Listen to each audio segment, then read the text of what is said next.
Hello and welcome everybody to this week's Market Share, the short weekly segment brought to you by MKR, where we bring you all the noteworthy news and updates surrounding digital media and the world today. I'm your host Genevieve, and we've got some cool stories for you today, so let's get started. First up, let's talk about Pinterest and their new partnership with the app Headspace that was created to stop scrollers in their tracks and remind them to put their own mental health first. The partnership has invited hundreds of thousands of creators to receive a free 6-month subscription to Headspace to help them maintain a balance in their lives and maybe even integrate wellness into their day-to-day acts of self-love. Many studies have obviously underlined the toll that constantly creating and publishing content can take on people, which is why we see many creators, yes, even on Pinterest, experiencing burnout. The pressure of not losing your audience or relevance can be absolutely terrifying, which is why Pinterest has been adding additional mental health tools to the platform, such as the self-help well-being exercises and compassionate search, which provides links to activities and tools to help get support. It's nice to see a company that is actually making an effort to help the people on its platform, rather than taking advantage of their wanting to live another life. And I'm sure this move will encourage more people to become pinners or creators on Pinterest to not only help themselves, but their followers as well. Next up, let's get into TikTok and its new features that are eerily similar to some other apps we talk about every week.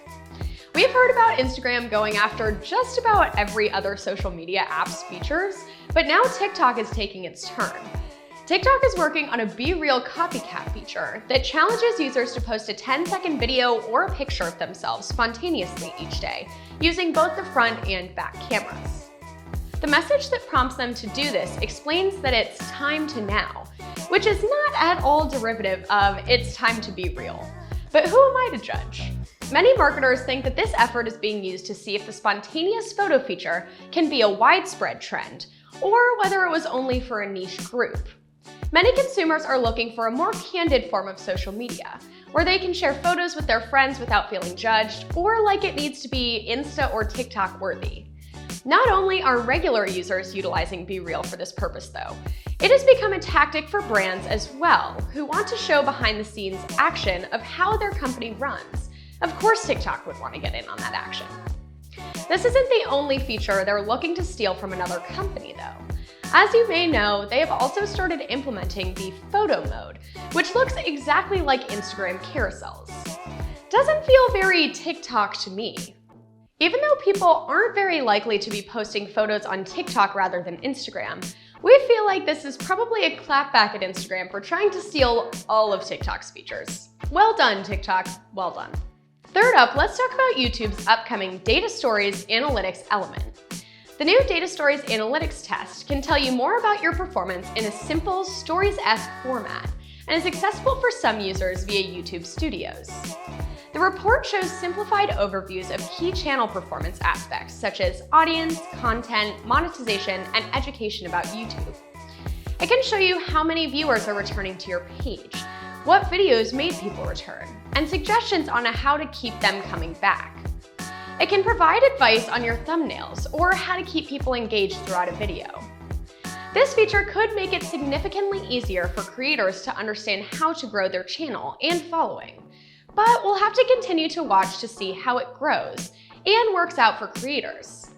If it's available to you, it may be worth it to try it out instead of digging yourself out of a pile of data that you don't totally understand what to do with. Last up today, Meta has announced new privacy-focused ad targeting solutions and improvement in automated targeting. We've often talked about Apple's ATT data privacy update and how that has been a wake-up call to marketers and advertisers since they can no longer mine as much data as before. Meta has obviously been one of the biggest losers in this scenario because of so many people opting out of tracking on their apps, which obviously somewhat had to do with how untrustworthy their data tracking has come off to the public. Meta is now looking to make sure that marketers can still maximize their campaign, even without the ridiculous amounts of targeting they used to be able to do. There's been a range of new ad measures announced that will incorporate various ad automation and AI-based tools. The Advantage Custom Audience will be somewhat similar to a lookalike audience that finds people who may happen to be interested in your business, which could be huge as the custom audience goes beyond the 1, 5, or 10% similarity ranges most marketers are used to, and requires even less manual effort.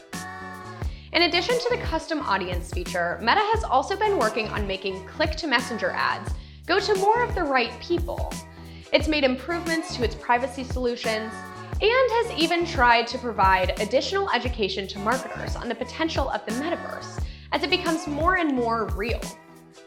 Meta is working to gain back trust from marketers, but we'll see how well it works as companies continue to develop their marketing practices in the wake of a cookieless future. That's all for this week's Market Share. My name is Genevieve, and I'll see you all next week.